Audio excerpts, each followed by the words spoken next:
gòkè pamọ́. Mountain back to Atlantic Ocean. Obomi Hills to Bokonjre. To educate, elevate, and promote. Yeah. Focus on Liberia. For Liberia, Liberia. For Liberia, yeah. From Monday to Sunday. From Monday to Sunday. It's focused on Liberia. Well, welcome everybody. Welcome to another edition of On Point. If it is Sunday, you know it is on point. Welcome everybody. Welcome to our viewers. Welcome to our panelists. We're glad you guys can make it today. Everybody is still adjusting and readjusting to daylight savings time. I believe it was last night between 2-3 o'clock, somewhere in there, depending on where you were. But we are here, and we're glad that you are here. Please take time to share the show. Our friends are not necessarily your friends. Let's not be selfish with this show. It's for all of us. So let's share it to as many people as possible. Let me go ahead and introduce my panelists here. I will start with our chief, Mr. Gaiman, who has been away for 2 weeks. Welcome back, Mr. Gaiman. Thank you very much, Mr. Padmore. You did a great job. I followed you the first time in Monrovia, but then when I went up country, I lost you. But great job. Thank you very much, sir. All right, thank you. We'll talk more about your trip here. Hopefully, we'll have a little bit of time. At least you can give us some real-time on-the-ground stats on how Liberia is doing right now, post-WIA and President Boyka. All right, so Mr. Tao, how are you doing this Sunday, sir? I'm doing very good. I'm glad to be here. Awesome. All right, and then we have he moved a data, but we already know that data. So even though he moved a data, it's stick now. Dr. Fidel Buri, how are you? How are you, sir? All the way from across the pond. I'm good. I'm very good. Thank you. All right, and of course we got Mr. Elvis Morris here. Elvis, how are you this Sunday? I'm excited. I'm excited. One of the reasons I'm excited is, Mr. Gavin got back safely. They die, like, bro. They catch you, like, brother.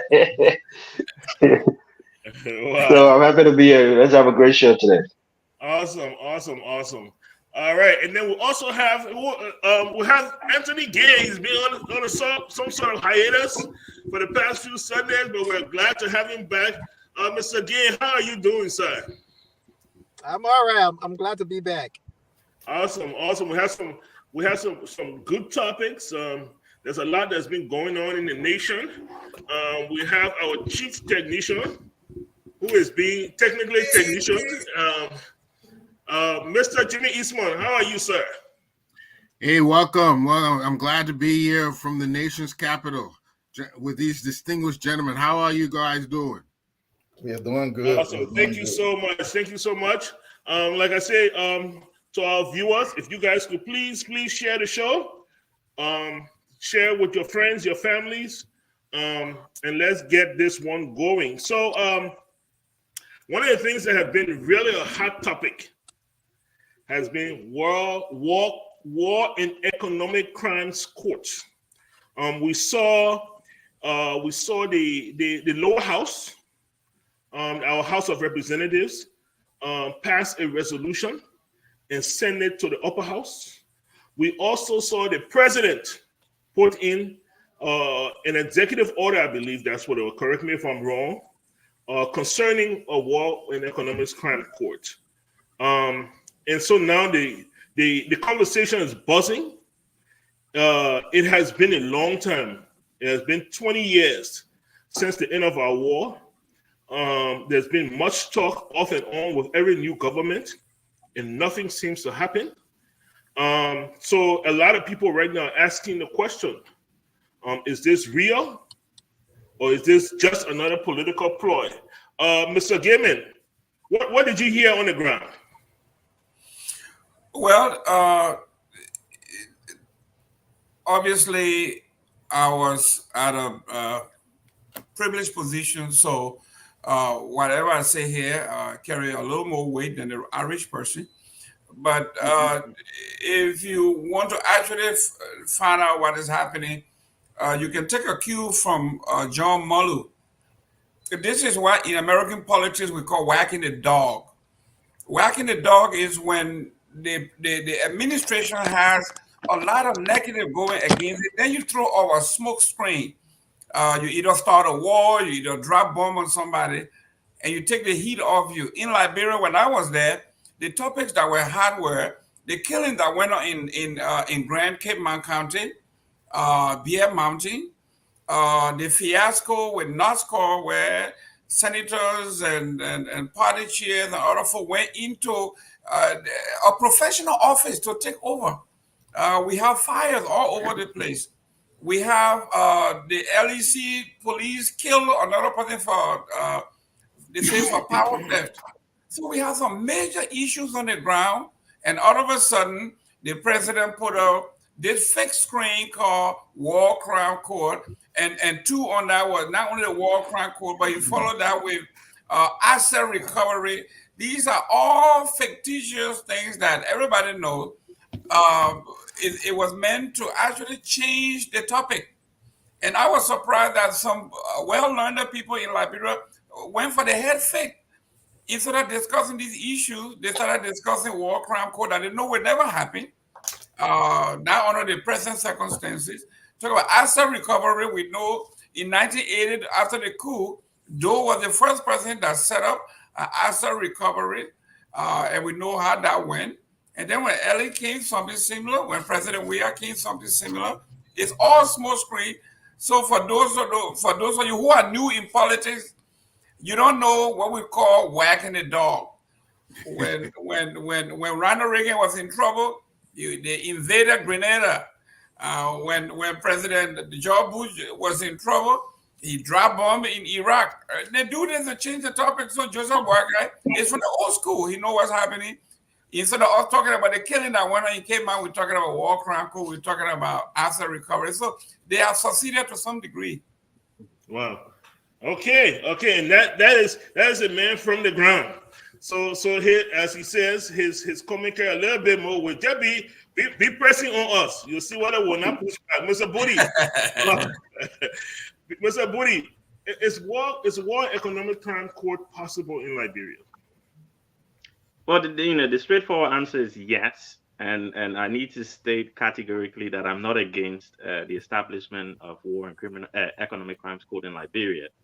However, I think the format or the way that they're proposing it at the moment, I have an issue with for a few reasons. One, it will be unconstitutional to establish a court that is ex post facto, as in going back in time to investigate crimes that at the time were not defined as crimes under our laws.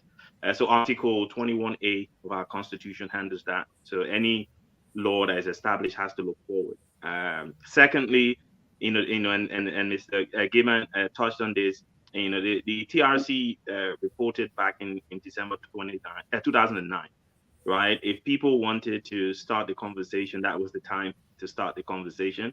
The Americans, who seem to be pushing this now, waited until some of the individuals, particularly Ellen Johnson Sirleaf, who was named in that report, until she got to a place where any action that is taken now wouldn't have any impact on her. So now they say, oh, let's go for war and criminal crimes court.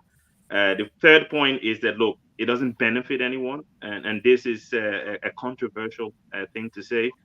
Because unfortunately, I lost people in the war. I'm sure everyone in this room lost someone in the war. Punishing someone or putting them in prison now wouldn't bring my relatives back, right? All it would do is get victims in Liberia to have to relive some of the traumatic issues that they've tried to forget over the last 20 years or so. and that wouldn't help our country at all. And the final thing is justice delayed is justice denied, right? So we look at a guy like Alhaji G.B. Krumah, we look at a guy like Roosevelt Johnson, who were named in this report. Both of them are dead.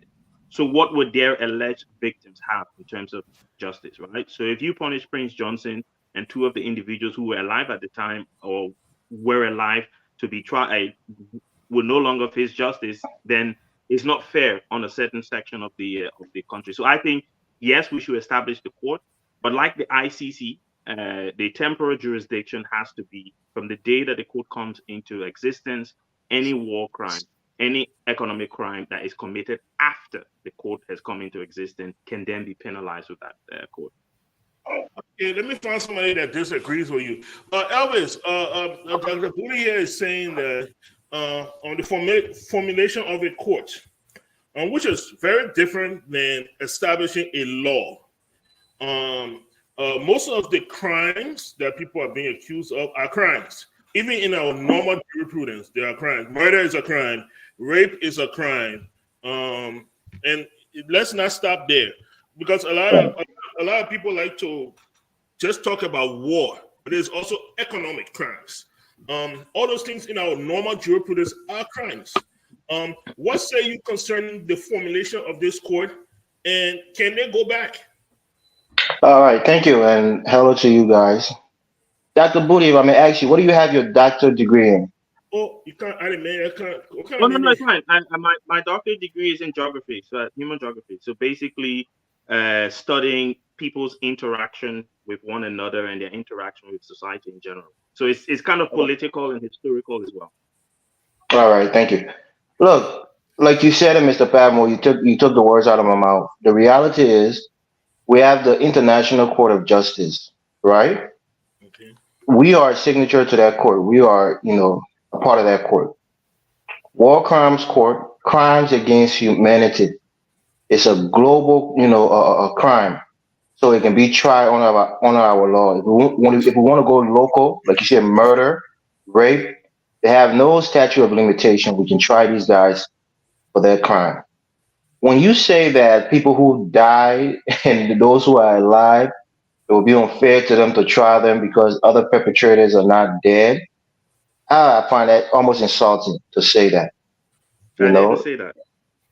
no, you did. You said, Kumar is dead. Roosevelt Johnson is dead. So if we would be And it would be charging Prince unfair. Johnson, It it would would be be unfair to unfair. their victims, not to Prince Johnson, to the victims who will not get justice, not to Prince Johnson. That's what I said. So let me clarify. It would be No, unfair to no, the no. victims of the alleged victims of Alhaji Krumah, the alleged victims of Roosevelt Johnson. That's what I said. All right. Right. Go ahead, Mr. Morris. Yeah. So my point here is justice is justice. No matter how long it takes. You have court cases in this country. After 20, 30 years, they can be solved and it will bring some closure to that family. We need this to happen. But one of the apprehension that I have about this court being established is that we look at Sierra Leone, right? For example, what happened before Sierra Leone started, they established their court? They had the UN, a mission in Sierra Leone. They're already on the ground. This is why I think if we had the United Nations, the UNMIL, already on the ground, and we establish this court, things will be a lot safer. Things will happen a lot, a lot smoother. So I think if we just try to establish it and then have everything in place before we bring the quote unquote peacekeepers into the country, that may not bode well for our security. So I think if President Boyka really wants to get this thing done, he needs to request security either from the United States or the United Nations to come into our country. And then when we start to establish this, these guys who may want to be, acting frisky, so to speak, won't have the leeway to do such a thing. What we need is war crime court. The Liberian people want it. For those of us who are victimized by people who passed away, it's unfortunate.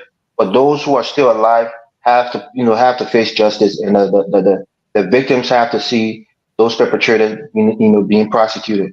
So for me, I think it must happen.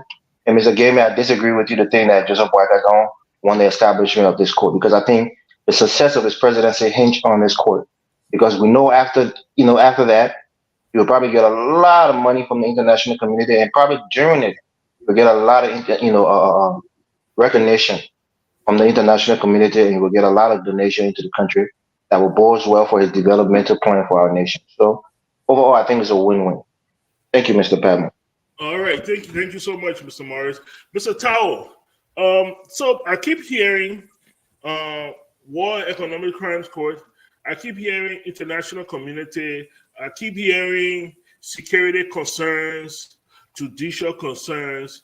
My question to you is, can we actually see this through? Is it possible to actually have a War Economic Crimes Court that will bring some sort of justice, closure, whatever it is that Liberia needs to move forward? Under the present circumstances, I would say no. You see, we have to be realistic with these things. And this is why. Like Dr. Booty said, they had the TRC between 2008 and 2009, I think somewhere there. They came out with all of this stuff. But why was it shelved? Because the people who were the leading sponsors, like Ellen, they were in power. Remember, I mentioned on this platform before that the key first, the TRC were put together very wrongly. I think the timeline that is set was not good. The crimes that happened, like brother led to the war, didn't just start in 1979. So why did this start at 1979? So that's one of the things. Then when they stopped, if this was going to happen, right, from 2005, because if Labrador is a signature to the ICC, they were supposed to draft something, stop the people who actually committed the crimes from entering government. But they had to negotiate with the same people, and these people are in power. So what are you going to do? Dismantle the government? What? Arrest Prince Johnson from inside the Senate? Yeke Koluba or Nidian or Kra or how you call this one that was the speaker for the house that ran with Bwaka, and then when they lost in 2017, Emmanuel Nukwi, these guys, we saw them, they were commanders. Or where they're going to start from, only the people that are named in the TRC and the people that were very involved that were left out. So no, if you really look at it, it is not really practical. We want the court to be established. So that is not the question, but we're talking about in the present form. I would say no. So I agree to a greater extent to what Jerome just said. They're blowing smoke. Okay, the government is blowing smoke to create some distractions. And we keep hearing international community bringing money. What is the interest of this international community so much? Economic war and economic crimes court.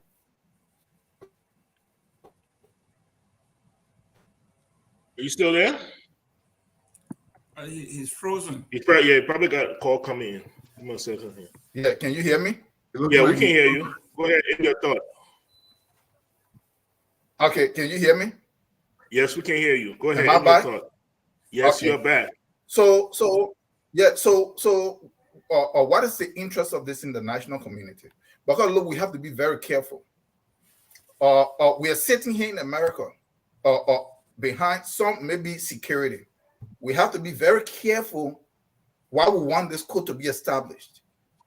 If anything, because what we say on this platform and what we do here in America carry a lot of weight in our country, and we don't want to plunge that country into something. To some extent, what Elvis said, that if you have homemade, you need to have security, is missing. But the court cannot be established really not on the present term.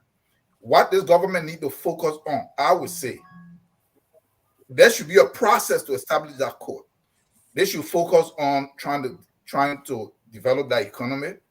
Bwaka's administration is not going to be hinged on war crime court. It's going to be hinged on improving the lives of the people. War crime court is not going to do anything. It's not going to make rice cheaper. It's not going to create jobs. It's not going to move the people's life forward. Why? It may have some implication that may be positive, but that is not really it. So let them focus on that. When they come to the economic crime, recovery, and all that stuff, they're joking. They're really joking. Let us be honest here about this. If you wanted to do asset recovery, the way asset recovered, somebody said it on one of the shows. We'll get to asset recovery. Yeah, because I didn't get a chance to answer that. But anyway, so for me, that is what I would say. What Jerome said, it's just a front. The international community want to push this. But then we should ask the question, who were these people from the U.S. Embassy that follow or buoy them and these people into Sierra Leone and said there should be no ceasefire? Where are they? They should be present to be persecuted. When they came to White House, when they came to Congress, when they came to the State Department, that said we can pick up the phone, make a phone call, and the war can stop, but we're not going to do that until a quarter of your population is wiped out. Where are they? They should be, so the international community in the West should bring those people because some of them are still living. He called names. Let them try them first in their own country. Chucky is in jail, right? For something. So if these people that can say they can make a phone call and 1/4 of your population will be wiped out, the war will be fought in Monrovia, where are they? So we shouldn't let something that be pushed that would disrupt the country. Let there be a process. So 15 seconds, please, Mr. No, Pablo. I can't give you 50 seconds. At least until I have a round table here. Mr. Eastman. There's an echo in the back there. Okay. Mr. Eastman, war crimes court. So we're hearing a lot of we're hearing a lot of doubt. What say you? Can we actually hold war crimes court? Is this the last hurrah? Is this the last go around? If we don't do it this time, will war crimes court ever happen again, or will it be a dead story in the history of Liberia? Interesting question. We can see that it's taking a little bit momentum now. We've just had a visit from the American ambassador, Beth Van Schack. Yep. And it has been passed by the lower house now. There was a resolution put up on the lower house that's passed that's going to have to be approved by the Senate. I think it's very important that we make note that there is the war crimes, which has a limited period that is from 1989 to, let's say, about 2003. That has some statutes of limitations there. But there's also the economic crimes, which continue to be perpetrated till today. So given that, all those who are even falling under sanctions and accused today of misappropriations, all of those people can be persecuted under the economic crimes.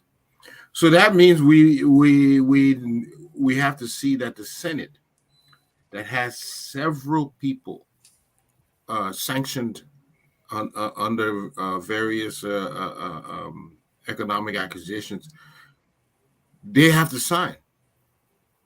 And this is where people have their doubts. Would these people be signature to something that will bring them to a court? We heard the other day Nathaniel McGill, senator from Agibi, he says he welcomes the task force set up for asset retrieval, but will he sign that war crimes court document? I think today, more than any other time in our history, we see more international involvement. And so really, as if Bwakai goes ahead, and I understand he signed a document allowing this court, allowing international partners to proceed with the setting up of this court, in some ways, I believe it's a done deal. And maybe we may get some financing for it, or as you perpetrate. But I think in this instance, the international partners, and they have a stake in it, and they are pushing the agenda more than anyone else.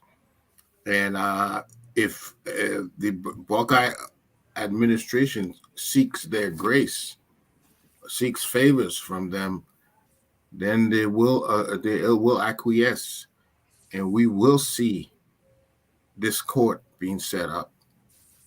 Thank you so much. Thank you so much. Mr. Gay, let me come to you real quick. I have quick questions for you. The first one is, War Economics Crime Court, do we see witch hunt, or is this sincere? The second thing, the second question I have for you is that we see our international partners are really tied to this. We also see a government that is heavily dependent on the international community to accomplish anything moving forward. Denial of a war crimes court. Do we see the international community turning their backs to a Joseph Boakai government? So, is the War and Economic Crime Court establishment in Liberia a witch hunt? My opinion, no. I don't think it's a witch hunt. I think this is way overdue, right? Part of the reason why the country it is the way it is today is because of the level of impunity that is in the country, right?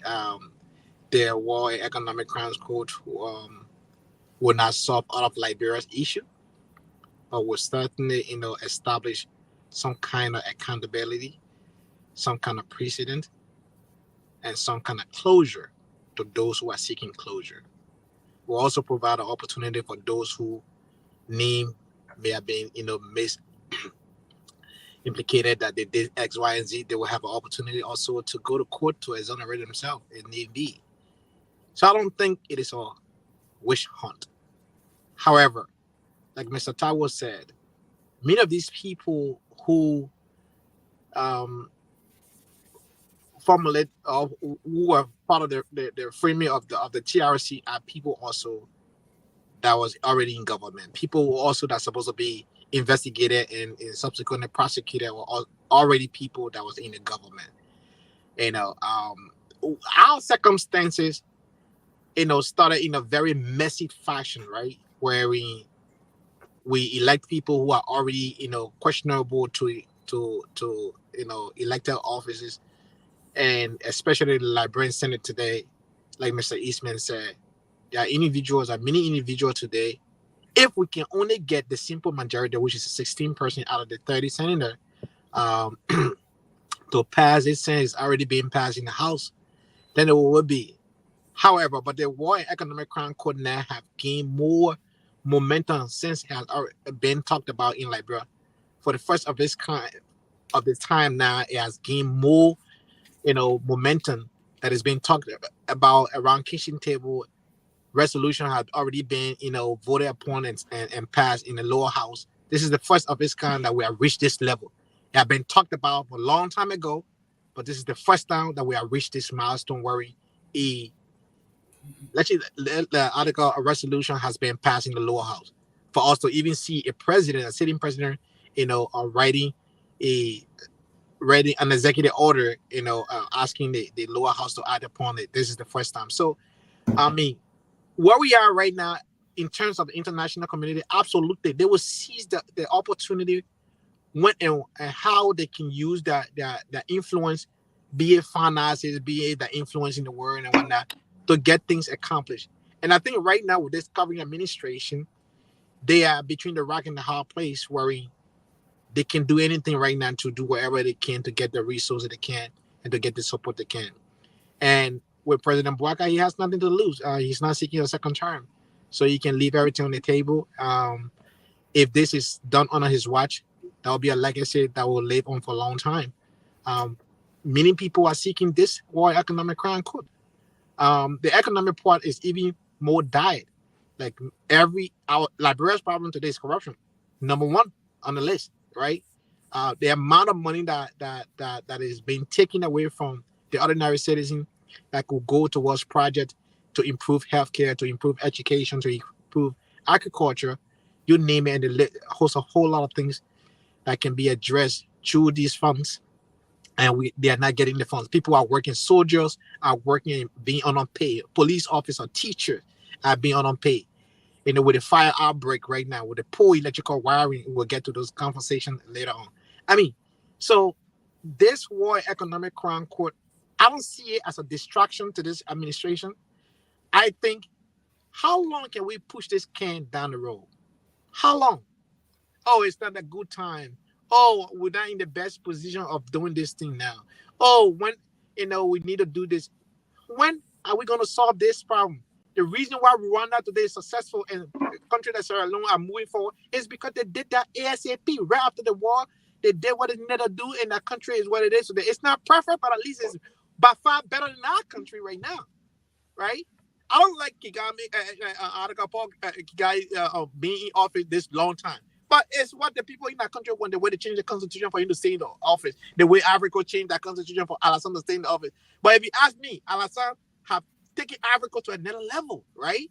But we can talk about that other thing later on. But I think we should, allow this thing to. I wonder why economic crime comes to what? Because some people are dying. Some of the perpetrators are dying. They're leaving this place. So some family may not even get the closure that they want. Thank you so much, Elvis. Let's close this topic here so we can move forward. No, I don't want you to, because there's a few things Mr. Morris said that I need to respond. Yeah, no, we'll touch on you before we move forward. Okay. So Elvis, one, perpetrators are dying. Two, the few that are remaining are in the Senate, well entrenched in the Senate. Do we see a Senate bill going through? Of course. And before I even answer that, let me say this. This is a response to Mr. Taiwo. When you say that these guys are going, moving freely, in the absence of an indictment, you can deprive these guys of their liberty. And the War Crime Court will have the ability to, issue indictments and in essence, arrest warrants for these perpetrators. So without the establishment of this court, which will have jurisdiction over the crimes that these guys committed, they'll be free, and they've been free. And some of them died natural deaths because of the absence of an indictment. And to you, Anthony Gay, who said Joseph Boyka is not running for a second term? There's rumors that he probably want to run for a second term. So God bless him with long life. He will be there for 12 years. So don't speak too soon. But Mr. Morris, a point of correction here. Mr. Chairman, first of all, when we talk about, listen, let's get to it. This is what I'm saying. You guys are going for the hair fake here. The Liberian Constitution, Article 65 says, only the legislature in the Republic of Liberia can establish a court. In this legislature, as we see it now, can we see a court established in the lower house and concur in the Senate? Of course, Mr. Gaiman. Let me answer that question. That's the question I was getting to. Of course, there's rumors going around that we already have 20 votes at least in the Senate. We saw that we had. Mr. Morris, let us not. You talk about rumor. Let's talk about facts. The fact Right. is, but listen to this. The Speaker of the House instead of introducing a bill, which would be binding law, instead they put up another small screen called resolution. Resolution is a sentiment. It's not binding. It has nothing to do with law. It's only telling us that you have an interest. If Fonati Kofa and the CDC government really needed a law to establish, they would have introduced a bill. They didn't do that. Instead, they did a resolution, which is basically just a formality or talking point. So why you think they didn't introduce a bill? Mr. Gaiman, before I even continue, let me just ask you plain blank period, white and black question. Are you in favor of the establishment of this war and economic crimes court in Liberia? Absolutely. That's why we have preferred they start with a bill than a resolution. Resolution is a charade. I'm sure they'll work out the modalities of it. Hold on one second, Mr. Gay. Finish. Yeah, I'm sure they will work those things out. We haven't read the documents that the president has proffered. So unless we read it, we don't know what's in it and what powers it gives the president, because the president too have some unique and awesome powers to establish specific courts. And with the acquiescence of the legislature, executive order can even establish a court for the War Economic Crimes Court. So I don't think we should just jump the gun. Let's see. Yeah, but you can always renew it. You can always renew it for the duration of the crime of the War Crimes Court. Okay. So it's not said and done. Please, I want to know who everybody on this platform that supports the economic crimes court, the War Economic Crimes Court. I support it. Mr. Gay supported. Mr. Gaiman said he supports it. Don't say we all do. Mr. Bodie hasn't raised his hand. Mr. Taiwo hasn't raised his hand. So if you're not, it's okay. It's okay. It's okay. It's okay. What's the relevance? What is the relevance of that, Mr. Morris? That whether we hold on, guys. When I Hold on, speak, Mr. Booty. when Mr. Padmo gave me the chance to speak, I'll Yeah, we want to know where people stand, because if you don't stand in support of the war crimes code, then we know that you're still in opposition to it. So if you're for it Everything is not black and you and have white. apprehension, that's understandable. But if you're just against it, then you have to make your position clear. That's all. Everything is not black and white, Mr. Morris. So, Mr. Booty, please contribute so we can move on to our next topic. Thank you. Well, yeah, I'm only there are a lot of reasons why I oppose the establishment of a war and criminal crimes code that is retroactive, right? And I want people to listen to the English I speak very clearly. I know Mr. Morris asked me why I got my PhD in. I'm a nerd, so I read a lot. I read a lot of things that has absolutely nothing to do with my career, right? Because I like knowledge, right? So there are a lot of things I speak about that I have knowledge on has nothing to do with my career. But the reason I'm against it in its current form or the way it's being proposed is because they're suggesting that it will have retroactive, right, powers. Now, Article 2 of our Constitution says very clearly that no treaty, no regulation is above our Constitution. The Constitution of the Republic of Liberia is the supreme document and governing whatever for Liberia. When it comes to the full borders of Liberia, that is supreme. Nothing, even international laws don't supersede it. Right, so signatories to whatever treaties, if those treaties are inconsistent with our Constitution, then they are considered unlawful in the territories of Liberia. Article 21A, and I'm providing evidence, and anyone can have a look at this evidence I'm providing. 21A says very clearly you cannot, as a legislature, establish a law, and I'm glad that Mr. Gaiman touched on the law aspect of it, right? You cannot establish a law that is going to be ex post facto, which means that goes back in time to punish somebody, right? So let me ask you this. No, let me land, please. Let me just land quickly. Go ahead. Right? Let me land quickly, and then you can ask me a question, right? Now, if we look at the tribunal for Rwanda, if we look at the tribunal in Sierra Leone, both of those tribunals were set up by the United Nations. The International Court of Justice was established in 1945, so it already had jurisdiction, what you call temporal jurisdiction, as in the time frame with which you can process. So every crime that was committed in Liberia, Rwanda, Sierra Leone, because the court was already established, the United Nations then had the power to establish these tribunals to investigate without breaching well-known international legal standards, that you don't go back and punish someone for a crime that was not defined. My only argument is, if we're going to create the court, let's create it, but it has to be retrospective, as in looking forward. It cannot be retroactive. However, Mr. Morris made a very good point, and someone else pointed that out to me earlier this week when I was arguing with someone, that look, we have statutes already for murder, for rape, right? So prosecute these people for murder and for rape. But if you are saying to Fidel that we're going to establish a war crimes court now, the ICC was established on the 1st of July 2002. It cannot prosecute anything before 1st of July 2002. It can only prosecute war crimes after. That's why it did not prosecute Charles Taylor. The special court that the UN set up in Sierra Leone prosecuted Charles Taylor. People have to understand the legality of it. And that's why I'm passionate about it, because our lawmakers should know better, right? You cannot be setting up any smokescreen. And I'm happy, Mr. Gamer, I'm very happy that you set the scene. It is purely smokescreen. I didn't see it like that. Now Let me answer the question before we move forward, because I'm getting a little confused here. Some of our audience are getting a little confused. Okay, you keep saying you cannot set up a law that goes back and punish people for actions that were not deemed illegal before.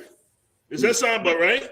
So are you trying to tell me in our Liberian landscape, murder was not an established crime? Is there a difference between establishing a court to prosecute crimes and establishing laws that deem certain actions crimes? Because I think that's what we're getting a little mixed up here. The War Economics Court, is it being established to designate certain actions as crimes, or is it being established to punish certain actions that have already been designated crimes? All right. So if All right, let me answer the second part first. If we're saying, and Mr. Morris touched on this, so I won't spend too much time on it. If we are treating these as individual crimes, murder, rape, theft, right? There are already statutes on the book that you can use to prosecute people for murder, prosecute them for stealing, right? There's already laws. What the legislature is proposing and what the Americans are pushing us to do is to establish a separate court by creating a law. So you cannot establish a war and criminal crimes court, as Mr. Gaiman said, without passing a law to set up that. The TRC report actually has the act. They've written the act and say, look, this is how you should pass the law. You cannot set up a law that will go and punish war and economic crimes. War and economic crimes. If you're just treating them as murder and as rape and as theft, the laws are already there. But what they're proposing is to set up a new court by passing a law that will bring things under an umbrella of crime called war crimes. And it's that bit that I'm saying will be illegal. That bit of saying that these crimes are war crimes. But if you treat it as murder and as rape and as theft, the laws are already there. And they should prosecute them for murder if they can prove it beyond a reasonable doubt. Mr. I think we need a lawyer on the show to quench that argument, because I think he's speaking like a legal expert, and I think he might be off base. Hold on, guys. Nobody here has claimed to be a legal expert. Everybody here is speaking from a common point of view, including Dr. Bowie, who has made it very clear that he is not a legal expert. No, the 1 minute. No, the man said you know law too. Like what you just said just now. So listen to it. Let me say something. 1 minute. If we talk about legal expert, as in have I practiced law in a court or have I argued cases in a court, then yes, I've argued cases in a court of law. Not in the Liberian context, but in the UK context, I've argued many cases. You're speaking about the mental soon, Mr. Parable, the man's a jack of all trades, the man's a lawyer too. If we're saying experience of practicing law, then yes. If we're saying a law degree and passing the bar, then no. Right? I wouldn't claim to be an expert, but I have knowledge on the law. Right, and like I say, I'm a nerd. Well, how can you practice law in the absence of a law degree? No, we're not going to go with it. I can answer that. Every person under the law has the right to be a litigant in person. You can represent yourself. You don't need counsel. You can waive the right to counsel. I've never taken counsel. I always represent myself. We have an hour. An hour is gone already. It went really fast. But Mr. Palmer, if I may say 30 seconds to what he said about the contest you were arguing. Well, just what I'll do. You will be my first person. You can complete that and then move on to the next one. Okay. Okay. Asset recovery. So we've seen it. Asset recovery not show up again, right? We've seen it time and time again over the last 40 years plus. Asset recovery. We saw the Solicitor General. Serena Sema, we saw him come up. He promised us that he was going to repatriate $4 billion back to the Liberian people. He promised us that every single week he was going to parade criminals that have been identified in orange jumpsuit before us. And then he asked for $2.1 million. The whole story. Look, if you don't need a CDC government, that's because of the JMP government. Mr. Gay, asset recovery. So we're talking about economic crime codes. We're talking about corruption. Yeah. Okay, but part of the byproduct of corruption should be asset recovery. Is this ever going to happen in Liberia? Before I answer that question, Mr. Booty, I will send you a video where a trained lawyer who is a PhD candidate in law in the same UK where you are, was invited to the Liberian Senate and took his time. I will send you the video. Took his time to explain why the World Economic Co-establishment is possible in Liberia and nothing can stop it, and the legal reason why. Right? I will share with you. But yeah, it's what he said. No, it doesn't change my position. It doesn't change my position, but please share it with me. Yeah. Good, okay, there we go. You get a team. I just said you change your position. The idea is because this person has their professional people who are practicing professional lawyers, their opinion hold more weight than people who are not practicing law. Guys, we Mr. get Gay my has point. the floor. So the Geneva Convention of 1945, right, also spelled out what is considered war and economic crimes code. Crimes, not crimes court, just crimes. Yeah, I'm sorry. Thank you for the correction. It specify what is considered war and economic crime in that Geneva Convention. Liberia is a signatory to that Geneva Convention. You agree with me? Oh yeah. War crimes, not economic crimes. Don't conflict them. War crimes. Rules of engagement. Rules of engagement and war crime, right? Yes. Right.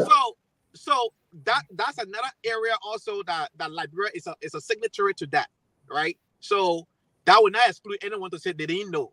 Even in law, they say ignorant to the law is not an excuse. But to your point, Mr. Padmore, the asset recovery thing, it is not possible in Liberia.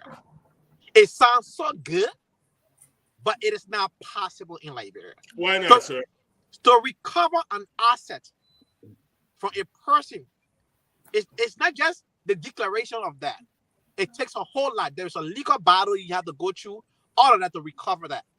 Many of these people who are quote unquote perpetrator of economic crime, they got money. They own the legal system in Liberia. They get more money than the government, Anthony. So stop it. What money they got? The government Well, says Mr. no. Gay, they have money and they can stop it. They So have that's money the that can stop it. position. All the money that work for government, the money got money more than them, right? So by the time you want to go and say, but man, forget that thing, leave that thing. And for Liberian man, this thing has worked for so long. Leave that thing. Somebody pick up phone and get called another legal expert and say, hey, but man, leave that case alone, right? So I mean, this has played out for a very, very long time. I don't see how possible this will be. I don't know. I hope they can prove it all right, but we have seen it year after year that their whole asset recovery, it sounds so good. But we don't have the individual with the integrity to go about doing this particular work. Thank you so much. Cherun Gaiman, do we have the individual that can carry on this work in Liberia? 5.2 million people. Well, and I'm going to be blunt with you. And I think Mr. John Molu, who is an insider, who has the credentials to do financial audit of all kinds, agree with me that the economic crime, this economic crime called asset recovery is also a political smokescreen. He said exactly like I'm telling you. First of all, like someone just said, it's a legal matter. You have to have probable cause. You can't, like now we are seeing people are putting people property on Facebook and saying, Padmore buildings here, y'all go and take this, y'all turn it to daycare for people, y'all take this house and make it low income. They're just going to people's homes. I'm talking about vindictive people, we're talking about envious people, jealous people, going to private people's home and taking pictures and say, we are coming after this. So this is what we are talking about. They don't understand that this is a legal matter that calls for probable cause. You can't just come to my house and say, I am a thief. You want my car. You want to possess my car. You have to have legal documentation that give you that right, like they did like we do in the United States. Even if you have a car and they want to repossess your car, the bank has to have reason to possess your car. They can't just come and take it. So for these folks to just get up and say war and economic crime or asset recovery is coming, John Molu said it. First of all, it is costly. Okay, when they ask Ellie, you have John Molu have done over 85 audits, and these people are on the hook. Why haven't you persecuting these people? The first thing she says, I have prosecuted about 9 of these cases, and the government has lost every case. The government have never won any case. So to her, it meant that the system was so compromised that she felt better that these people were being found guilty in the court of public opinion with everything hanging over their head than taking them to court. And I'll give you an example. Edwin Snow.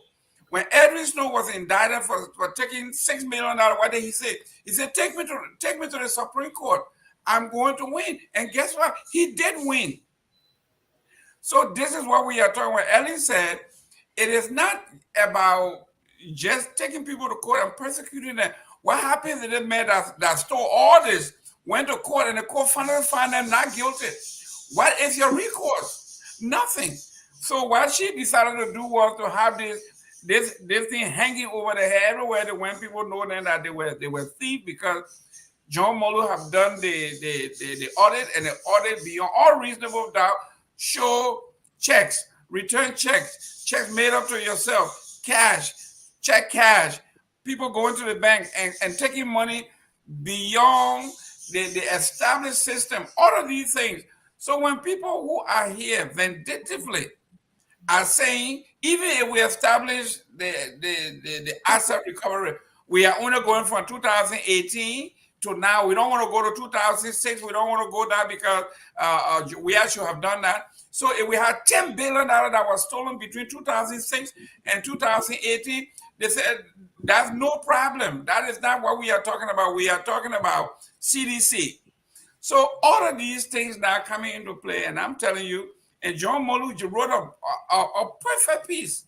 This is a man who knows about auditing, who knows about forensic auditing, who knows that he said, my uncle Joseph Boyka knows that there will be no asset recovery, there will be no economic crime. He knows this, and I know this, and I'm telling you, it will never happen. This is what John Molu wrote. Okay, all right.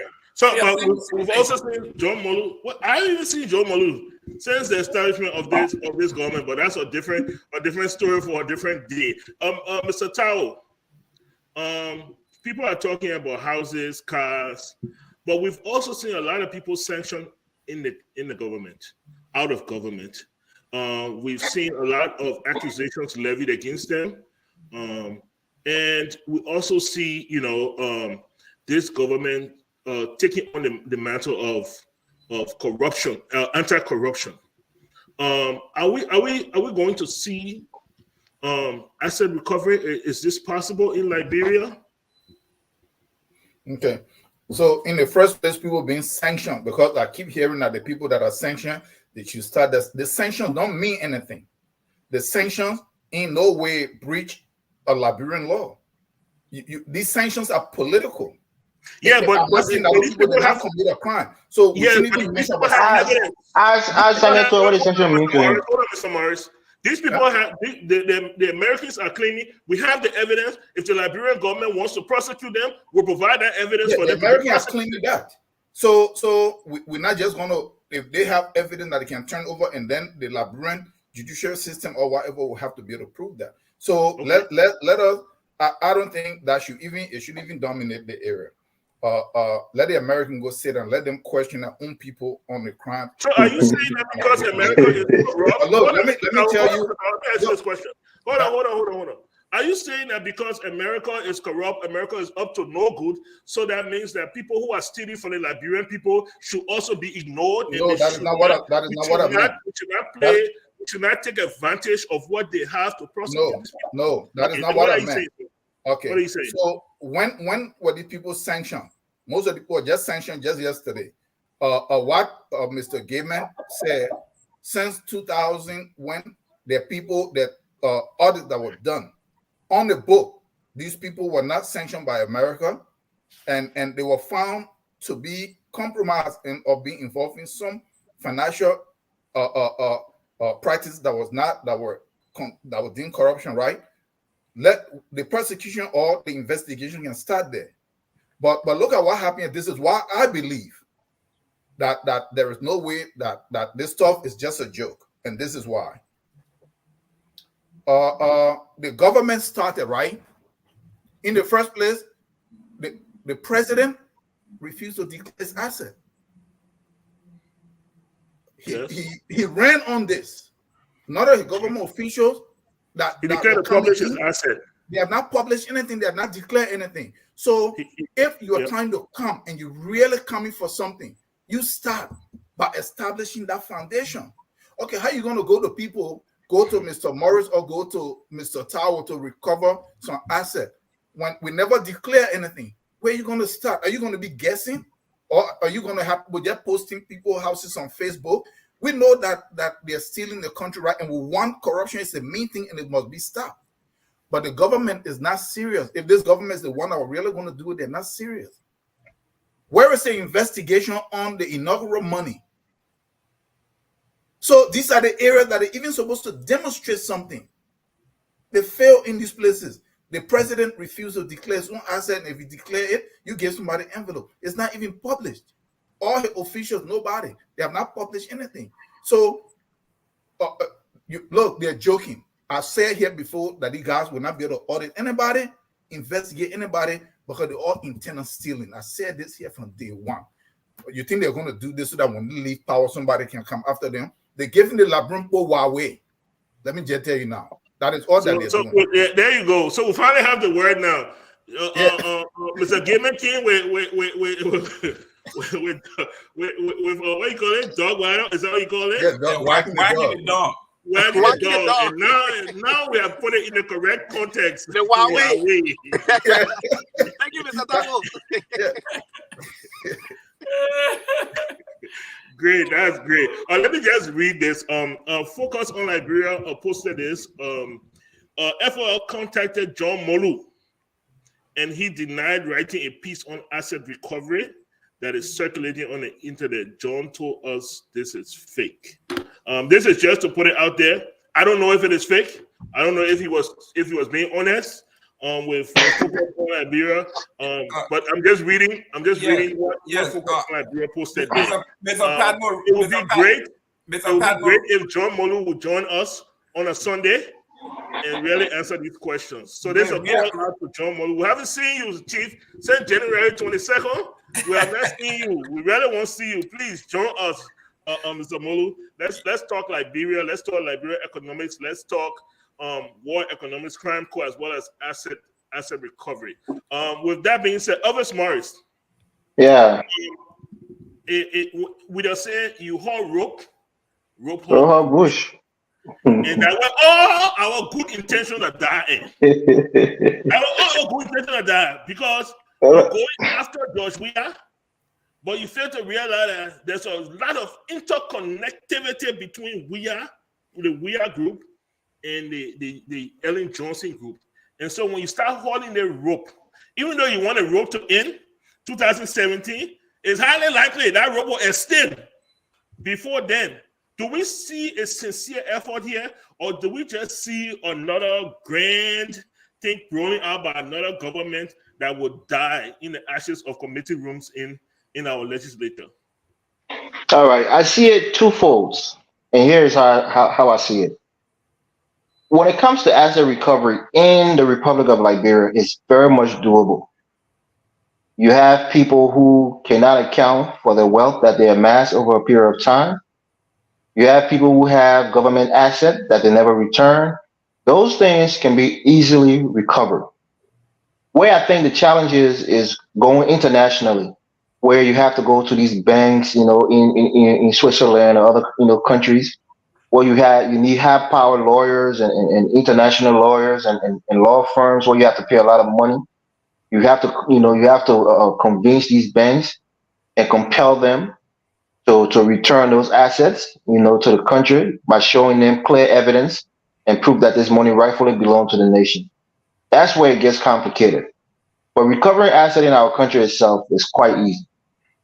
But my apprehension about this is that we'll draw some parallels to what happened in Nigeria with the EFCC, where the very same people who were recovering the asset were stealing the same asset that they recovered. So they recover the asset. Sometimes they'll take a little, percentage. Sometimes you see in these movies where they dirty cap or go into a drug dealer house, see $100,000 there, and say you only put 75,000 pockets, 25,000 for themselves. Mm-hmm. So this is going to be the issue, because perception for this government is very important. They want to be perceived as being, a government that is about rule of law, that is going after criminality, that is going after people who stole from the country. But elements within this government would themselves be stealing the very same money that they recover. So the key here is to make sure that you have a chain of possession. If you recover this money, the hands that is going to pass through to be turned into our central bank, we have to have a strong chain of possession. because you don't want it to slip somewhere, somebody take their own table from on top of it, and then you have the same people who are recovering assets, they themselves become rich. So I think it's doable in Liberia. It would be more expensive, and you have to be more committed to recover assets from international banks and from other countries. But in Liberia itself, it's very much doable, and I think President Boyka would make a special effort to make sure that the perception of his government being one that is after the loot of the Liberian people and recovering it. He wants the international community to see him in that light. But my apprehension is the people who is doing the job. Some of them, some of them have been tainted by corruption in the past when they serve in government. So, like Alex Comey said, there's no clean person in Liberia. If you want to run a government with unclean people, then maybe you have to go to the interior and bring all the old money from there to come run the government. So that would be our only problem. But for us to say it's not possible in Liberia, I think that's just not true. It's possible right in Liberia. Yeah, but the complications you're talking about, the international complications, they have bodies, they have organizations that's what they do as a special. You They're not doing it for free either. Yeah, they don't do it for free, Mr. Eastman. You have to you give them a percentage. You come to an agreement or what the percentage of whatever they retrieve, they get a percentage, and that would be their incentive. Now, right. I think it's unfair for us to say that the people who are going to prosecute the guy locally within Liberia, I've seen people who are going to take or be part of the embezzlement. Now, if that you just killed the whole country by saying something like that. I mean, we have no honest people. There's no. No, I say I have an apprehension. I'm not saying it's definite. I have an apprehension that it may happen. I'm not saying well. I hope it doesn't happen, Mr. Eastman. Yeah, what we will have to see, and which I agree with you, there has to be a commitment on the part. Let me ask you something, Mr. Eastman. Ask you something, Mr. Eastman. So they have the LEC theft task force, right? Yeah. Okay. So the LEC task force goes out to cut people leg, and they reach to my house, and I get a small thing and they walk away. At the same thing we're talking, like since 6 and 7, we're talking about in millions. We have a very corrupt society. Let's be honest here. We have people who are not paid well. We have people who have been exposed to corruption in the last, since their birth. Is it not worrisome that people who will be tasked with certain responsibilities like that will engage in corruption? We'll see your cops. When you want to stop people, discourage people from stealing or becoming involved in illegal activity, you have to establish a penal code that they know this is going to happen. So the people you're talking about, like the LEC example you gave, if you have them go there and they do take a bribe, you fire them. You think the next people who go on that team will do the same again? But so if you're going to curb corruption, then you have to enforce strict punitive actions. And that is why it has not been working. We have impunity in the country. And that is why it's not that they're different, Liberian men different than any other man in the world. But over here, if you do certain crimes, if you even drive drunk, you know you're going to jail. So you don't do it. In Liberia, they drive while drinking beer on behind the wheel. So it's all a matter of enforcement and a penal code. That's what we have to do. And until we're serious about that, it'll be much of the same. Dr. Booty, let me ask you something here. I work for government. I no longer work for government. I was able to erect 7 houses while working for government. Am I answerable to government? Can people just come and just be like, you need to tell us how you got your 7 houses? Am I answerable to anybody? Do people have the right to demand that from me? Well, it depends. I think you can have someone. So, for example, we've seen recently Mr. Ability has declared his assets, and I think he made them public as well. So we've seen how much money. Yes, he did. Right? So if he erected 7 properties between now and when he leaves office, we can see from his asset declaration that he can afford to do that. No, the without player man, going. right? Any money is still again. No, that's not what I'm saying. That's not what I'm saying. No, Obviously, I we understand can what you see. mean. I understand Yeah, exactly what you mean. You said the yeah, bar. we can see that he has the capacity to do it, right? One of the issues that I had with the former president President Weah, was that he did not declare his asset or declared them and didn't make them public, right?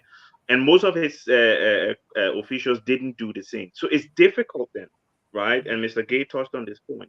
It's difficult then, not that we don't have the capacity. I think, I agree with Mr. Eastman.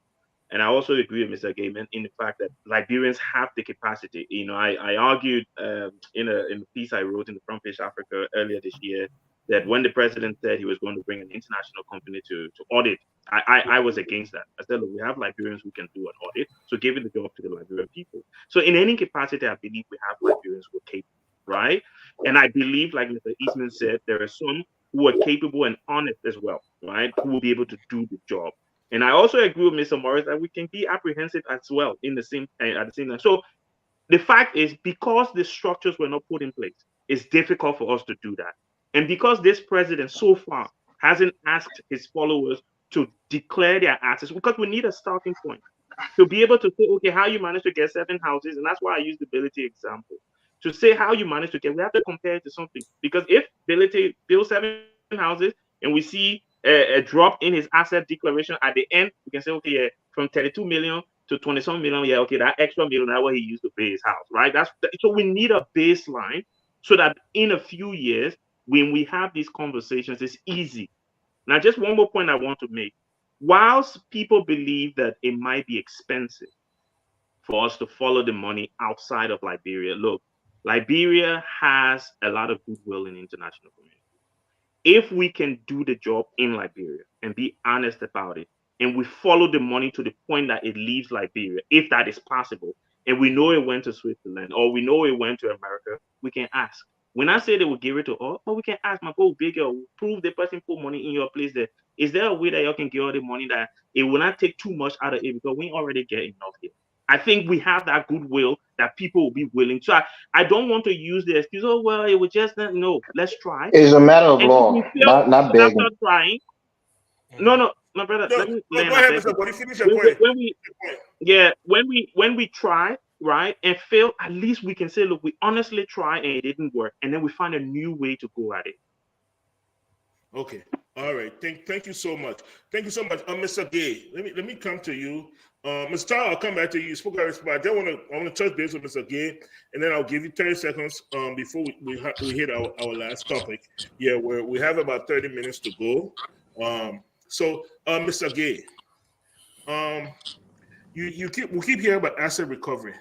Can we really have asset recovery without first prosecuting people for corruption? Does the cat come before the horse, or what's the halfway here? We cannot put the horse, before the cart. No, here's the thing. Yes, you can. You can put a cart before the horse. You know what he meant. Come on now. But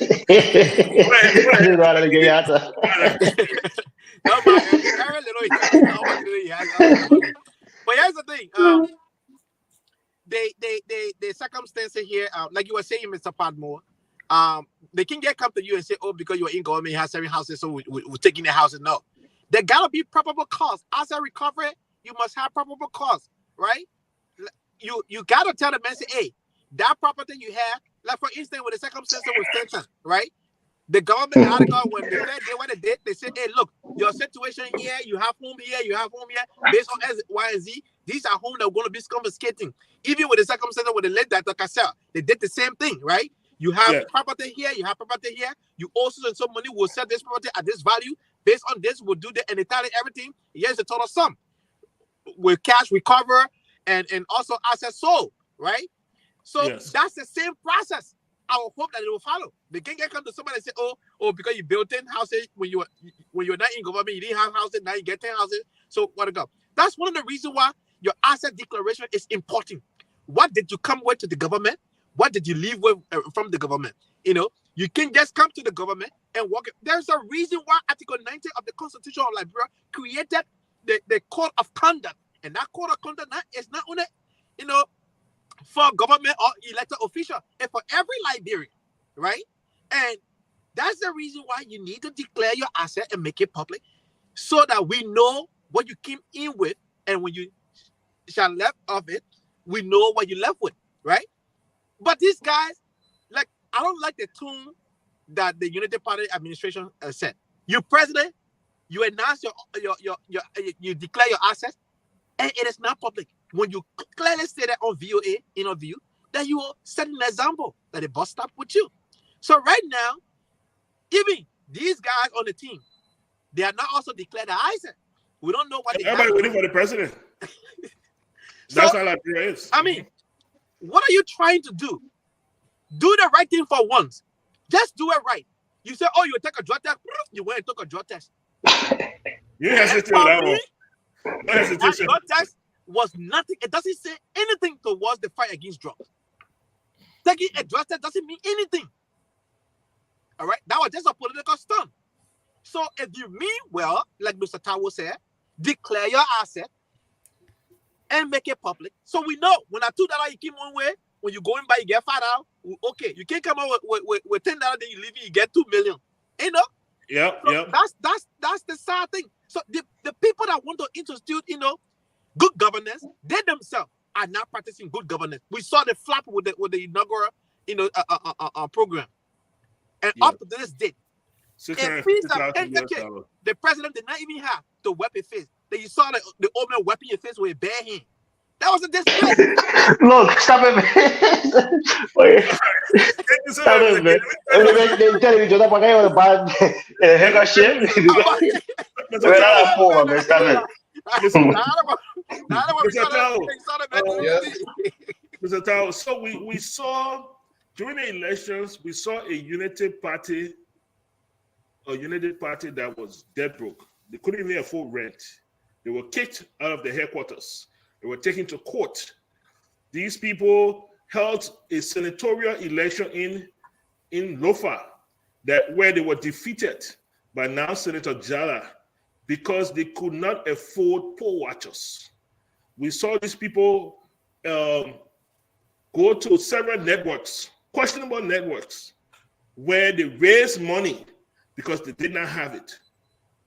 Immediately after the elections were declared, we were informed that this party that never had money were going to divide $5,000 among 73 districts, amounting to over $300,000 for inauguration celebration.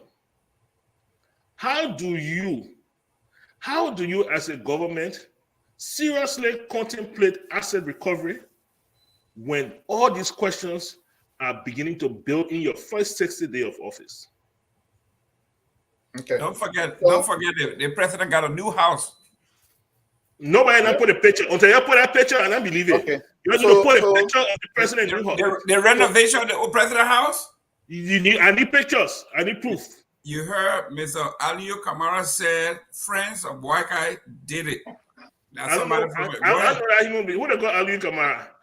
Look, stop it, man. So- The man on a sabbatical, you'll be back soon. Don't buy more. When he's there for true, you'll log in. Until then, I don't know who they call Aliyu Kamara. Go ahead, Mr. Tao.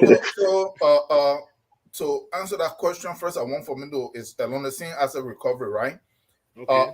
Mr. Morris said something about that how difficult it will be internationally.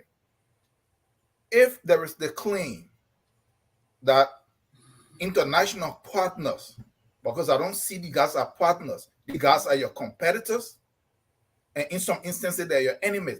Nobody is your partner. This is the one thing that we need to understand. You can have good relationship as a competitor, but we need to recognize that because they act that we think that somebody is our partner, that we don't put ourselves in a position for us to compete. We don't put ourselves in a position for us to negotiate in a way that will benefit. We leave stuff up to them. But if your international partner are so keen on you prosecuting these crimes, right? The war crimes code and these economic crimes, if the money is placed in a financial institution, why should it be difficult? Why should it be expensive? That's the very easy part. They should honor right that for them to make sure they recover that money, right? Because they're saying that corruption, they want to set a good example. So that shouldn't even be an issue. But the reason that it's never going to happen, because these people, they facilitate the corruption. There have been a whole program. I went to some of the conferences. Tabu and Becky worked on this. Hundreds of billions of dollars are siphoned up. The institution are set up, encouraged, facilitated, managed. This is how their economies get propped up. So when you come to them and the things that they're actually supposed to do, they want to go prosecute war crime in Liberia, but not to recover the stolen money that they actually help move into the economy, into their countries. Let us be honest with ourselves on these things. Nobody's trying to hit anybody. We're just trying to point out the truth. There is evidence throughout. But look, so now back to the asset recovery stuff, right? The Boyka administration cannot be serious. In the first place, they have a bunch of missteps. You already have LSCC, you already have GSC, you have all these institutions. You go ahead and you set up, and I listen to some of the program that, well, he's trying to do it, that they just have the mandate. No, the same mandate is already in there. But guess what? You don't have money for you to pay teachers, to pay nurses, to even do anything, right? But what are you doing? Bypassing legislation, approving a bill. You are already sending letter to finance ministry to fund this stuff. You see, you know what they're doing there? They are placing people to just pay them, and they are moving money so that they can spend it, because they're moving the money into a place where there will be no oversight. We have to see these things. So they are not serious. Okay, yeah. They're not serious when it comes to this. So we're not saying that asset recovery is not necessary. We are not saying it is not possible in Liberia, but under the present scope and the way things are happening, it's not possible. They are not serious. I will go back to Gibbons' point. It's all smoke screen. They're walking the dog, or they're giving the Liberia pool while away. They're just dribbling. It just all these things are just front, because they're starting very badly, and they think, wait, what can we throw out there that will be able to make the Liberian people to gain some kind of interest? Nothing is going to come out of it, because these guys are not serious. They have no intention, because they themselves, they intend on stealing, just like every other government. That is why they cannot declare their asset. That is why they cannot publish it. That is why they could not investigate themselves when money came from out of nowhere, and then they say, okay, we took 1,000, we walk around, we give it to this community. The other communities have only received 1,000. Let the investigations start there, but nothing. They say, no, let's put that behind us. But how you go? So they're not serious. So we're running out of time, gentlemen. I will have to limit your time going forward. Let's touch base on this social issue. We've had a lot of political talk, but this is very important. Liberia is strife with fire disasters. Almost on a daily basis, we are seeing homes being burnt to the ground. It's almost like it's getting to that point now where we are becoming numb to it. If you get out and you see a community on fire, you just become numb to it. You just ask a question, anybody died? No, okay. And almost like you're becoming numb to this. This is people are becoming homeless, communities are being destroyed, people are losing the little they have. What's going on? I mean, like what's going on? How do we even approach this? How do we even attack this? Dr. Budi, I'll give you the first picture of this.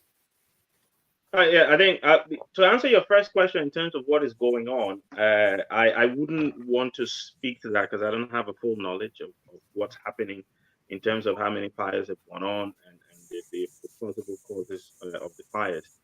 In terms of what we can do, I think the government would need to conduct some kind of investigation to try and understand why we're having so many fires. And once they've got the investigation report, they need to then establish mitigation, policies or actions. So for example, if response time is the issue, then they need to train our fire service or announce on radio that when the fire truck doing win, come here, be on the road so you can pass. Because maybe traffic is the one delaying it. Whatever comes out of that investigation will make it easier for us to find the right solutions that can work. Because I don't think it's right that people's livelihoods, their places of rest, their homes, personal artifacts have been destroyed because maybe the response is not effective or there are other social issues delaying it. So I think, first of all, let's do an investigation to understand if it needs capacity building, speak to our international partners, and hope that they can help us in that regard. But I'll start with investigation once we know what's happening and find solutions to meet those issues that we've identified. Okay, Mr. Eastman, you are Micah, yeah, thank you. You are a technician here. Please, take this. What's going on, man? What's going on? Right. Okay, and I want to tell you, I'm glad you're giving me the opportunity to address this topic, especially because there was a fire just day before yesterday on 19th Street. I know the people, I know the exact details of that fire because they are very personal friends to me, family. And I called them while the fire was going on and said, sure enough, what had happened was a little boy was taking gasoline to the generator, and he passed an area where there were open flame, there was fire going on, they were cooking. And some of the gasoline, he had, according to the man, he had been advised you shouldn't take gasoline through that area when people cooking and doing all of that. And some of that gasoline wasted. It ignited on the floor, and that is how, and they lost everything. This is people I know from childhood, family. I consider them like family. The reason, it's not like somebody is committing arson or something like that, but it is our carefulness and our general lack of taking precautions to avoid certain things. We have a way of leaving open, unattended open flames. That is a recipe for disaster. You and I both know if we got a pot on the fire in the kitchen and we leave and don't forget, anything can happen in our absence. Doesn't that happen? Another way of smoking, random smoking, tossing cigarette butt, tossing matches, electrical issues. Some of those places are started by electrical issues, whereas the wiring is poor, illegal connections, all those sort of things cause it. Storing inflammable materials in the wrong way. All these things lead to fire. There's been such a lack of safety and knowledge in the communities. So if they're going to have to address it, they're going to have to give an education. Another thing is the infrastructure itself is prone to fire. These are dilapidated things that anything can fall down. The roof can come down. You got these paper roofs. You got an open flame. It comes down. Next thing you know, the whole thing is on fire. And we got to understand too. Poverty. It gives us limited resources. So the economically disadvantaged, there's a limit of what they can do to prevent it. So we'll have to equip these people with some things that they can help prevent some of these fires. And then we do know that people are using more and more gasoline and fuel oil run generators. We're generating more heat in the community. We're causing, we talk about global warming. Well, yeah, if you go to Monrovia now, that man just come from there, our brother Jerome Gaiman. It is warmer than it ever was during our time because we're generating all these fossil fuels and we're putting all this heat in the air, unnatural heat in the air, and there's nowhere for it to go. So all these things, that's what's happening. There has to be an awareness, a national awareness of what to do and what not to do to prevent this. If they don't do that, we will continue to see these fires at random. I don't believe it has nothing to do with arson. It's just carelessness and the people lacking the knowledge and the resources to prevent it. You're muted. Mr. Padmore, can I chime in? You are muted, Papa. No, I'm Go, not. go ahead. Go ahead. Go ahead. Go ahead. You got it. Okay. Let's be honest here. And everybody here will agree because I sit on several boards on the city. First of all, we don't have city planning. I think 2 years ago you heard there was a fire at a Muslim school, and the fire truck was available, couldn't get to them because of the way the way we build our buildings. So those children were burned to death. It's not an economic issue per se because Sir Joseph himself, with the executive man, that huge mansion he almost got killed in this from unregulated power surge. The LEC, the light had gone out, and all of a sudden they turned the thing back on, and the power surge that hit the house sparked several, I guess, electrical system in the house and set the house ablaze. We also do not have code enforcement. We do not have codes. This man, almost every house in Liberia has double iron bars at the door. If there's an emergency, there's no way to get out because there is no code. There is no code enforcement to come to these houses and say these houses have been constructed illegally. You gotta have exit. You gotta have emergency escape. Nothing. So people just build at will. So here we are. We have people building. I mean, Mr. Padmore, I think your house down there too. Now that you know that window bar is not only My husband doesn't have one bar. Okay, there you go. It's not only to keep the armed robber out, but it will kill you. No, I got different thing to keep armed robber out. But so what we need now to do is this is a collective thing. We have to have a city planner that will plan when you go to Liberia now from single to smell no taste. We are talking about sprawling building, just building everywhere. There is no code, there's no alleys, there's nothing. Okay. People are just building, there's no control. Everything is under control. Okay, all right. We are running out of time. Thank you, Mr. Gaming. Mr. Morris. I don't want to be, I don't want to be the one that claims, the end of the world. But we see these fires here and there, and every time I see these fires, I have this very real fear of such a fire being in Nukuta or West Point or Sunny Way, those very congested areas, and what especially a night fire might do to our people. This is real, and before it happens, what can we do to tackle this?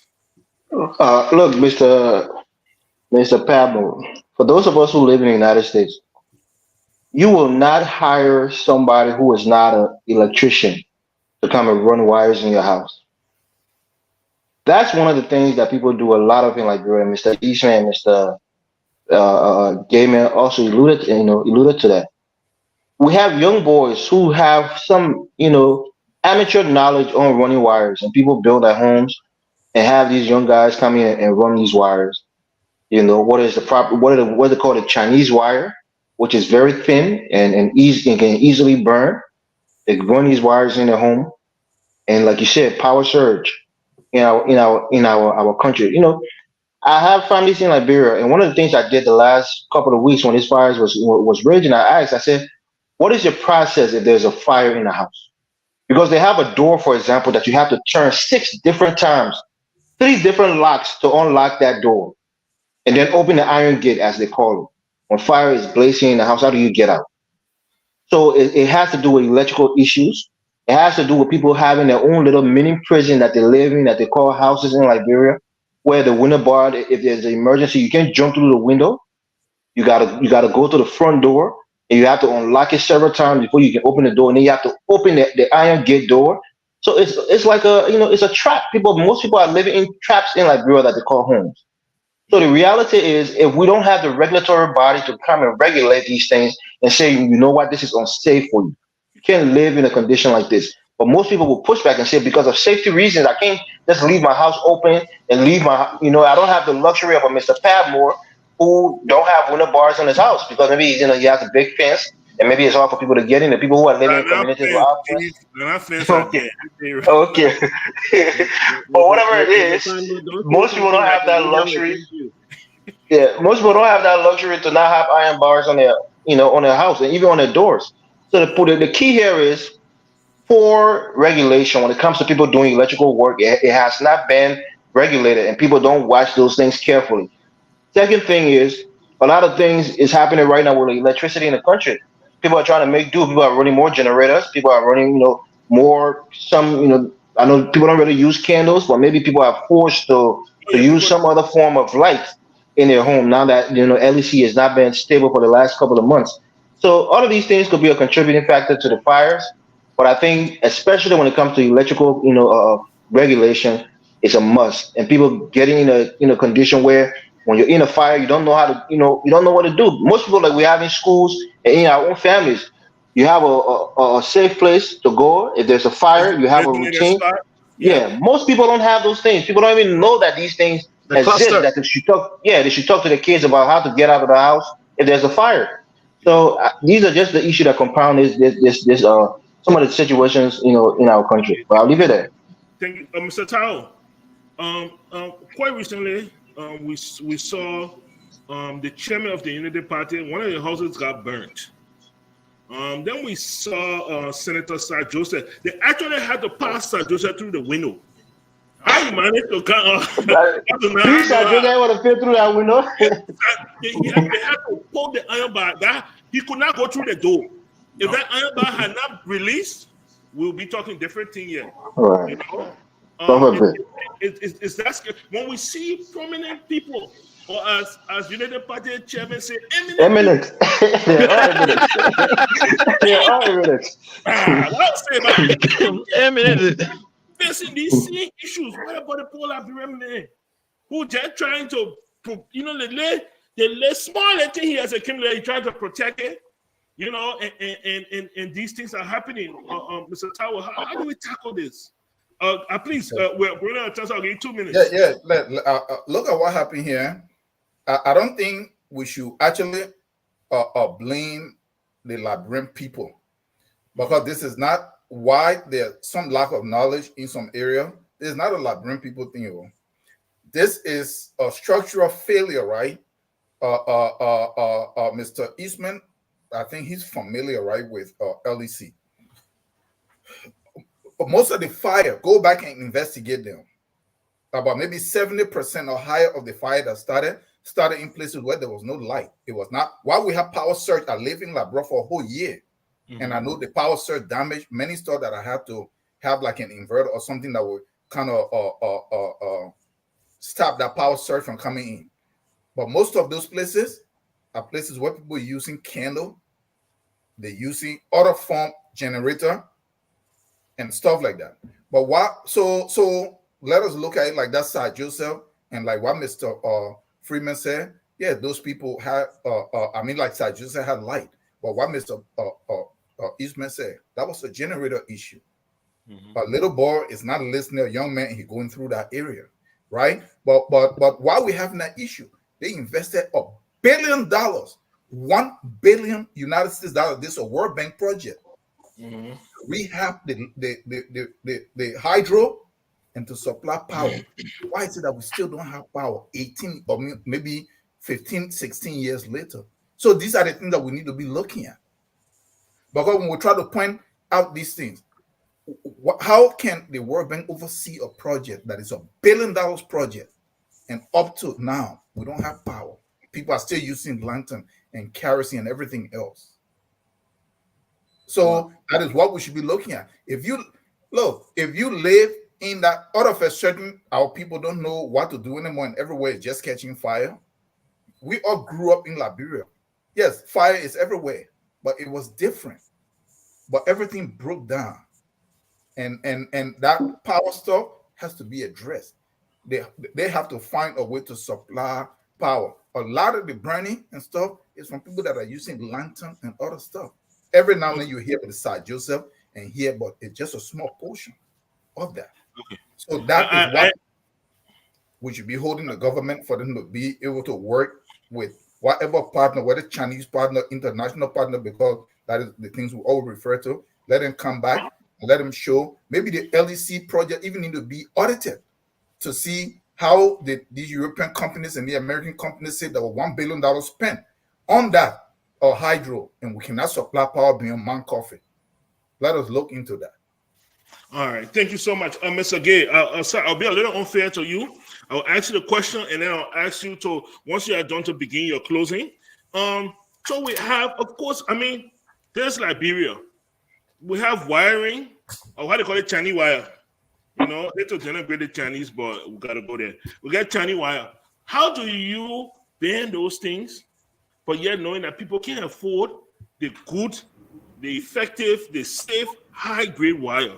What's the balance that we must reach as a country, as an economy, where people can still live, you know, but be safe? Go ahead. That question for me? No, it's No. So for somebody with my background and I understand wiring, the first and foremost thing I got to talk to the ordinary Liberian, right? If you have an opportunity to watch this show, this is a free advice to you. Your life, you want to value your life first. And how do you do that? You pay attention to the wiring that you use. Whether or not you can afford the wire or not, make sure that that person that's going to plug your generator, that's going to connect your steering current, whatever the case may be, that you use the proper wiring, tying the wire together. That's not the proper way. There's a proper way to do it. And you have internet. You can go on YouTube and say what is the proper electrical wiring way to do it. It's free of charge. The first and foremost, it's called safety. You want to be safe first. We can blame government all we want. We already know that there are competing priorities right now in the country. And so your one LED bulb that you want to turn on, or your LED area you want to charge your phone, make sure you do it the right way. Because when our house catch on fire, like Evers are talking about, the iron bar in itself is a prison. When I went to Liberia, I could not sleep for the first 3 days. I felt trapped. I felt as though I was in prison. The iron bar to the front gate and the front door, the iron bar to the back door, the iron bar to the window, everywhere iron. The first thing that came to my mind was, if there is an emergency, how do I escape here? No, there's no escape. Right? So here is the balance. The balance there is because they changed the voltage. I think it was what? 210 to 240 now? 110 to 240. To 220, yeah. Whenever you do that, So 220. the wiring grade has to change automatically. Whatever existing wiring that was there, it is absolute. It is no good. Let me start using the word absolute. It is no good. You cannot use it because the law of circuit that coming through that wire can no longer hold it. You understand? So it will always cause fire. It will always cause a spark. It will always do that. There was a video yesterday that was circulating the internet that the lady was like, oh, the thing caught on the comfortable. Again, the wire that I saw, 40 wiring. 40 wiring. When you know you're about to go to bed, turn off the candle. Don't say, oh, let me relax. Just once they come to your mind, turn it off before you go to bed. The probability of it catching on fire or burning your thing is high. So these are things you got to take into consideration. I don't understand why people are still building houses in Liberia. You can still have a window bar that opens inside and lock it inside and still have a safety issue. You don't have to seal it inside with the cement. And so the guy who welding can design it that way. It open inside and open and close back out. Simple engineering. Yeah. Okay. Thank you so much. You understand? Yes. So these are basic stuff, but the community dweller leaders have to be having this conversation. Public knowledge is important. Save a life. The president got to do a PSA campaign for this issue. Do a PSA campaign for this issue. So what we hear from Mr. Thank you so much, Mr. Gay. What we hear from Mr. Gay is that it's going to take a community. It's going to take a community to stop this. Mr. Morris, why don't you go ahead and give your closing? You got a Yeah, minute, please. right. My closing would just be just on some of the topics that we discussed. For example, it's not unfeasible that a person can come to government with no money and leave government as a millionaire. Take the senators for example. A man can come into the Senate with $500 US in his bank account and leave the Senate with about $2 million in assets just on his salary alone after 9 years. So when we say that people come into government and leave with a lot of money, it's not always necessary that they stole it. Some of their exorbitant salaries that they're being paid can allow them to become millionaires in a after their first term. That's one. The last thing is when we're talking about asset recovery, like we discussed, you can't go to these banks and say because you are our partners and you should have goodwill towards us, give us the money back. Most of these banks are institutions that are privately owned. They're not governmental owned banks. So if you came here and went to JP Morgan and said, "Oh, somebody stole money and put it in JP Morgan, please give it back to us," that's not how it works. There's procedures and processes that you have to go through to recover those funds. So it's not just as easy as the government waving a wand and say, "You know what, give the money back to the people." That's not how it works. So your money in your bank account right now is protected under several laws. That somebody can't just come and claim your money without showing very hard proof that it's their money. So that's one of the things I wanted to touch on. But overall, great show. Hopefully next week we can take calls because we want the show to also be interactive. That's how Yeah, we next can week grow we'll our take calls. audience. I'm actually getting a dedicated line to do that. That'll be easier for us. So next week we should be able to take calls. Thank you so much, Mr. Morris. Dr. Booty, please, your closing. Thank you. Obviously, Mr. Morris is focused on asset recovery and I think he made a salient point, so I'm not going to close on that. My position remains the same, and I know Mr. Gay is going to share a video with me to try and change that position. I'm all in for the establishment of a war and economic crimes court in Liberia. However, what is being proposed will not work because I believe it's illegal.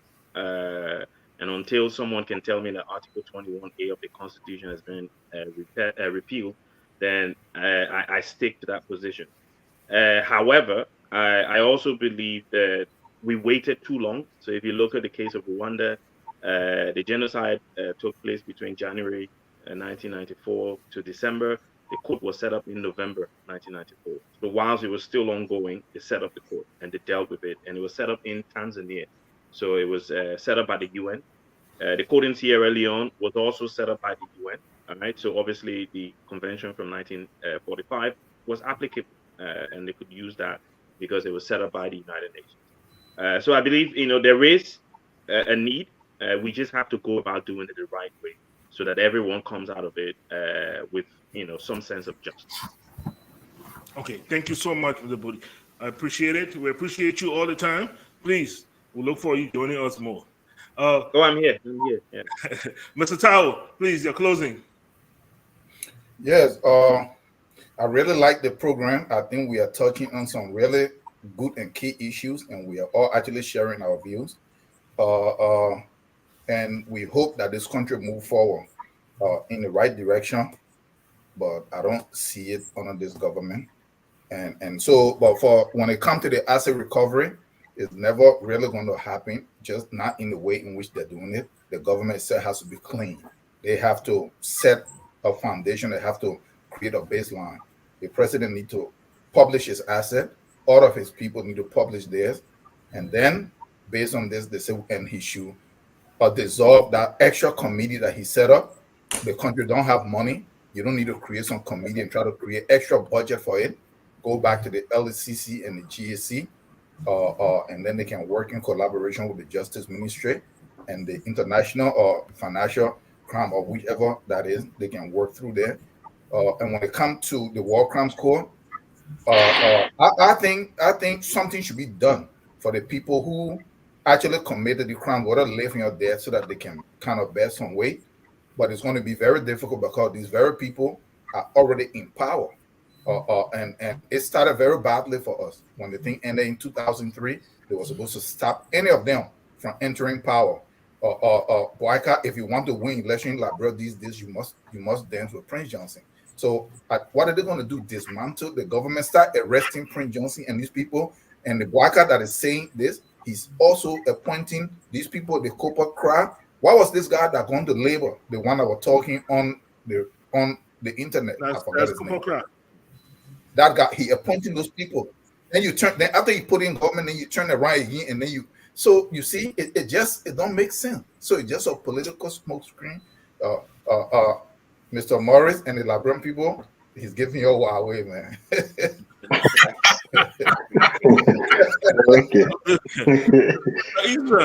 Mr. Isma, please help us honor the Huawei, please. Yeah, I love to go to the cause, not the symptoms.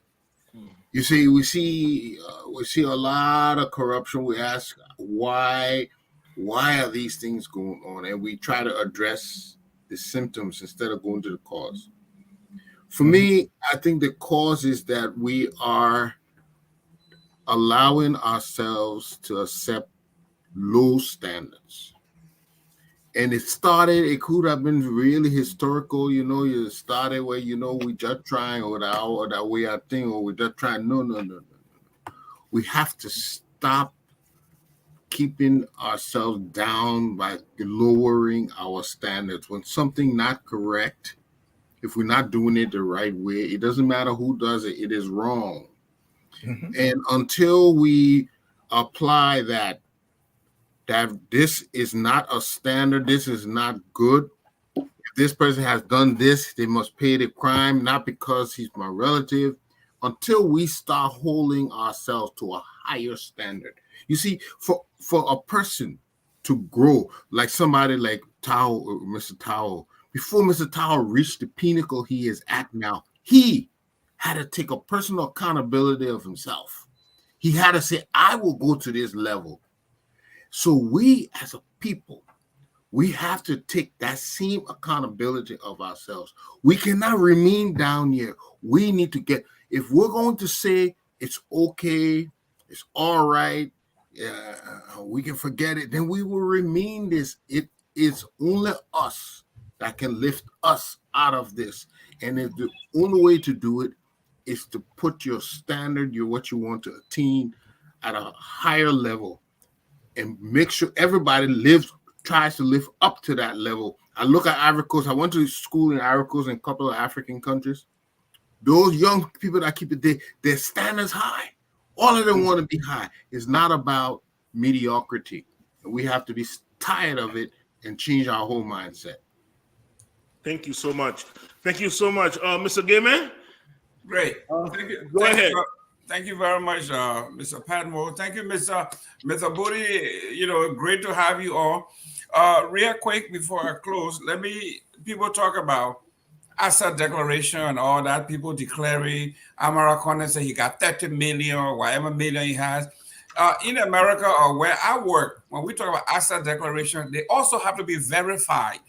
If you say you own $10 million, you can't just come out here and set up a pretext for you to steal 10 years from now and say, I told you I had $10 million.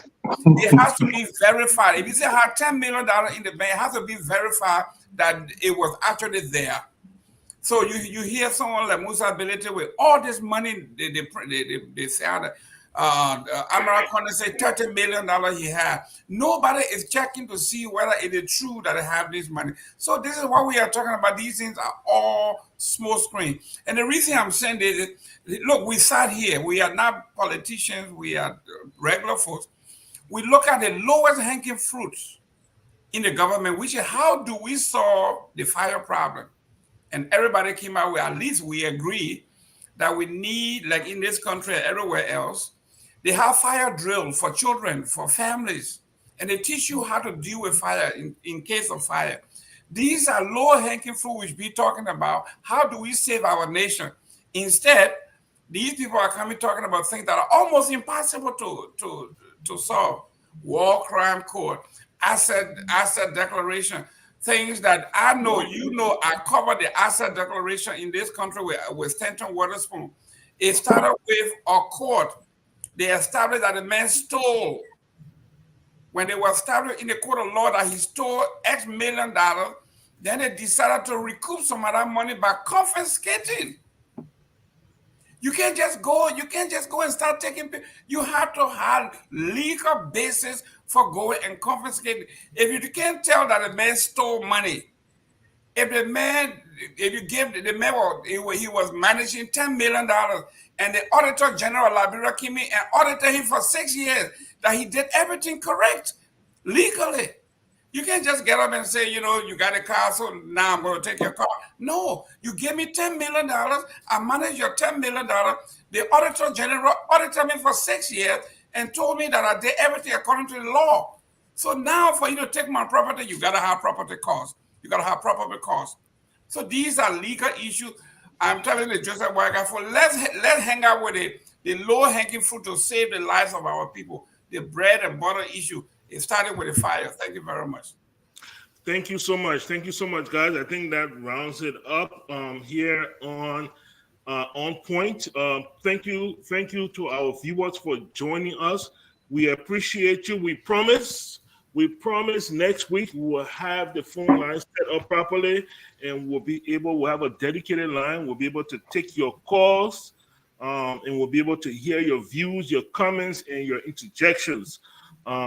So until next week, well, the time is far spent. If it is Sunday, it is On Point. Thank you, everybody. Yeah, you guys have a good night. We all love you.